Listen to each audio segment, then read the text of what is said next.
രാഹുൽ, ഇപ്പോ ഇതിന്റെ first look പോസ്റ്ററിൽ മമ്മൂക്കയുടെ ഒരു ഇരിപ്പായിരുന്നു ഫസ്റ്റ് ലുക്കായി വന്നിട്ടുണ്ടായിരുന്നത്. നമ്മൾ നോക്കുകയാണെങ്കിൽ സമാനമായിട്ട് ഭീഷ്മപർവത്തിൽ ഇതുമായിട്ട് ഏറെക്കുറെയൊക്കെ സാമ്യമുള്ള ഒരു ഇരിപ്പായിരുന്നു ഭീഷ്മപർവത്തിന്റെ ഫസ്റ്റ് ലുക്ക് പോസ്റ്റർ. അപ്പോൾ ഒരേ വിധത്തിലുള്ള ഒരു ശരീരഭാഷയാണ് ഒരാളോട് പിന്നെയും ഒരു ഫസ്റ്റ് ലുക്ക് പോസ്റ്ററായിട്ട് ഒരു ഫോട്ടോഷൂട്ടിന് വേണ്ടി പറയുന്നത്. അപ്പോ ഈ ഭീഷ്മയ്ക്കുള്ള ഒരു മാസും ഇതിനകത്ത് വരുന്ന ഒരു മിസ്റ്ററി ആയിട്ടുള്ള ഒരു ചിരിയും ഉണ്ട്. ഇതൊക്കെ ഫീഡിൽ തന്നെ നമുക്കിവിടെ പറഞ്ഞിട്ട് അത് വരുന്നതാണ്. നമ്മളത് ഫസ്റ്റ് ഡേ ഷൂട്ടിന്റെ ആ ദിവസം എടുത്തതാണ് ഫസ്റ്റ് ലുക്ക് പോസ്റ്ററിന്റെ സ്റ്റില്. സോ അത് അരുണാണ് അത് കോർഡിനേറ്റ് ചെയ്തത്. But we all had this idea ഇങ്ങനെ ഉണ്ടായിരുന്നു. അപ്പൊ നമുക്ക് വന്നു, കുറെ സ്റ്റിൽസ്, കുറെ പോസ്റ്റേഴ്സ് തന്നു, അതെടുത്തു. അതിൽ the best one we chose, അതാണ് പോസ്റ്ററായിട്ട് കാണുന്നത്. അങ്ങനെയല്ലേ? ഭീഷ്മയുടെ ഫസ്റ്റ് ലുക്ക് പോസ്റ്റർ ഓർമ്മയുണ്ടോ? എങ്ങനെയാ ഇരിക്കുന്നത്?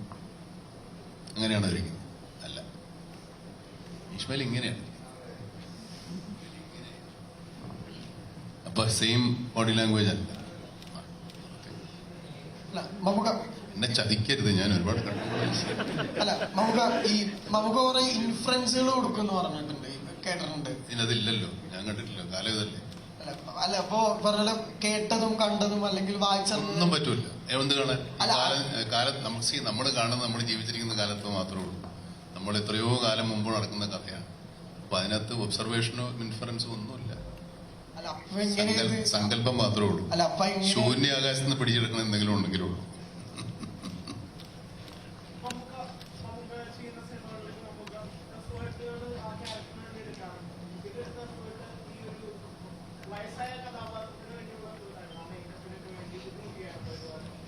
കളിയാക്കണം. എഫർട്ട് എടുത്തുകൊണ്ട് സിനിമ കാണാം. പിന്നെ അത് നീട്ടിക്കൊണ്ട് പോകുന്നില്ല ഞാൻ ആ ചോദ്യം.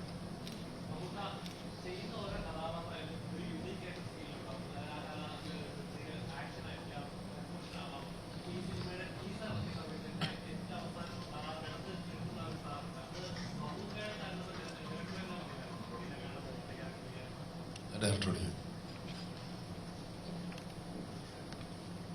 അത് ഞങ്ങൾ കുറച്ച് ഷോർട്സ് അതിനു വേണ്ടി ടീസറിനും ട്രെയിലറിനും വേണ്ടിയിട്ട് ഷൂട്ട് ചെയ്തതാണ്. അത് നിങ്ങൾ സിനിമ എന്തായാലും 2 ദിവസത്തിൽ കാണുമ്പോൾ അറിയാം എന്തൊക്കെയാ.